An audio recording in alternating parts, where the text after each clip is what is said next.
여러분 안녕하세요, 쿠커원입니다. 여러분, 미중무역전쟁에 대해서 공포심을 가지고 계신 분들 많으시죠? 미중무역전쟁이 궁금하신 분들은 이번 영상 끝까지 꼭 시청해주세요. 우선 여러분, 무역전쟁에 대해서 영상을 급하게 올리느라 편집이 미흡한 점 양해 부탁드리도록 하겠습니다. 미국이 지난 12일 2천억 달러 규모의 중국 수출품에 대해서 25% 관세를 매긴 데 대하여 중국은 미국 수입품에 대해서 6월 1일부터 25%의 보복 관세를 매기겠다고 발표했습니다. 트럼프 대통령은 일본 G20 정상회담에서 만나 매우 결실 있는 대화를 할 것이라고 이야기는 했으나 투자자로서는 정말 불안함이 이만저만이 아닐 듯합니다. 우선 트럼프가 미중무역전쟁을 지속적으로 감행하고 있는 이유, 그리고 투자자로서 향후 대응책에 대해서 이야기를 좀 해볼까 합니다. 미중무역전쟁을 감행하는 이유 첫 번째, 누구나 다 잘 아시는 불공정 무역 관행이 원인입니다. 중국은 대미 수출흑자를 지속해온 반면에 미국은 대중무역 적자를 지속해온 것인데요. 입장 바꿔서 생각을 하면은 그럴만도 합니다. 다들 잘 아시다시피 트럼프는 부동산으로 돈을 벌던 협상가이자 장사꾼입니다. 역대 대통령하고는 차원이 다른 실행력을 보여주고 있는데요.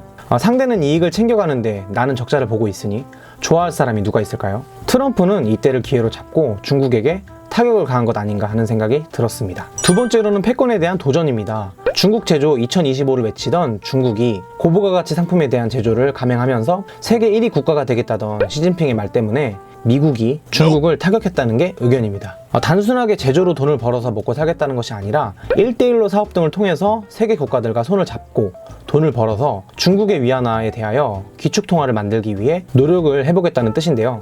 달러가 기축통화인 이 시점에 미국이 가만히 있을 리가 없습니다. 세계 강국인 미국을 뛰어넘겠다는 의도로밖에 보이지 않았던 찰나 트럼프 대통령이 기회를 보고 무역전쟁을 일으킨 것이죠. 세 번째는 트럼프의 완벽하게 숨은 의도입니다. 결론은 금융전쟁인 것이죠. 무역전쟁 및 협상을 통해서 중국을 불리하게 하고 지속적으로 압박을 하여서 위안화 약세를 만들어버린 후에 100% 금융시장을 개방을 시켜버리고 세력을 침투시키겠다는 뜻입니다. 이후 금융선진국인 미국의 강력한 달러를 가지고 중국의 금융시장을 장악한 후에 거대한 버블을 형성시키고 붕괴시킴으로써 완전히 경제를 장악하겠다는 뜻인 거죠. 옛날에는 군사력과 땅덩어리만 가지고도 국력을 외쳐왔지만 이제는 시대가 변하였습니다. 금융에 대한 선진력이 결국 이 세계를 장악할 만한 유일한 힘인 것이죠. 미국은 금융 강대국인 것은 누구나 다 아는 사실입니다. 결론적으로 대응 전략을 좀 살펴보면요, 혹시나 중국 주식들을 가지고 계신 분들은 단기적으로 조정 국면이라고 보시면 좋을 것 같습니다. 미국은 당장 중국을 붕괴시킬 수도 붕괴를 시켜서도 안 됩니다. 아무리 좋은 음식을 먹더라도 너무 급하게 먹으면요 체하게 되니 말이죠. 중국의 한방 붕괴는요 세계 금융위기를 일으킬 수 있기 때문에 미국의 입장에서도 좋은 방법이 아닙니다. 천천히 그리고 서서히 금융시장을 개방시키고 세력들을 침투시켜서 야금야금 버블을 형성시키고 붕괴시킴을 반복함으로써 중국을 뒤흔들 것이라는 것이 쿠커원의 생각입니다.